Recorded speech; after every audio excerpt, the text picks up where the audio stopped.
हिंदुओं ठाकुर जी को पुकारने के लिए सहस्त्र नाम है, अलग अलग नाम है, हर प्रकार के व्यक्ति के लिए अलग अलग तरीके के नाम है। तो गोविंद नाम किसको बोलना चाहिए? जो बुजुर्ग हो गए हैं, जो अपनी वृद्धावस्था में हैं, उन लोगों को ठाकुर जी को गोविंद कहकर के पुकारना चाहिए। कुंती ये बात कह रहे हैं, क्यों कन्हैया गोविंद कहकर के क्यों पुकारना चाहिए आपको? तब कुंती ही इसका उत्तर देती हैं कि गौशाला में गाय जब मुख से आवाज निकलती है ना, तो गौशाला में सेवा करने वाले ग्वारिया को पता होता है कि कौन सी गाय बुला रही है। किसी गाय के बुलाने पर वो जाए या ना जाए, लेकिन गौशाला की जो सबसे वृद्ध गाय है, जिसके बालक नहीं हो सकते, जो अब दूध नहीं देती, जो केवल एक कोने में खड़ी खड़ी केवल अपनी सेवा कराती है, तो वृद्ध गाय का एक नियम होता है, वो मुख से आवाज बहुत कम निकालती है, बस चारा खाती है और बैठी रहती है। लेकिन यदि कभी वृद्ध गाय बोलती है तो गौशाला का जो ग्वारिया होता है ना, तुरंत जाता है, अरे आज ये कैसे बोली।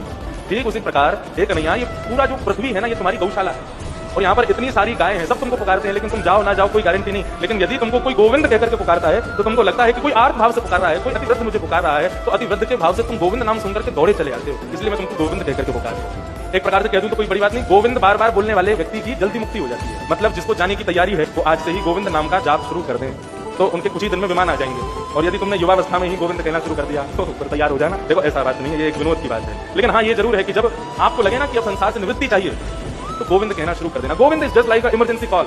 ठाकुर जी को आप कॉल कर रहे हो, भाई गोविंद गोविंद गोविंद, ठाकुर जी अच्छा हो गए तो निवृत्त, बोले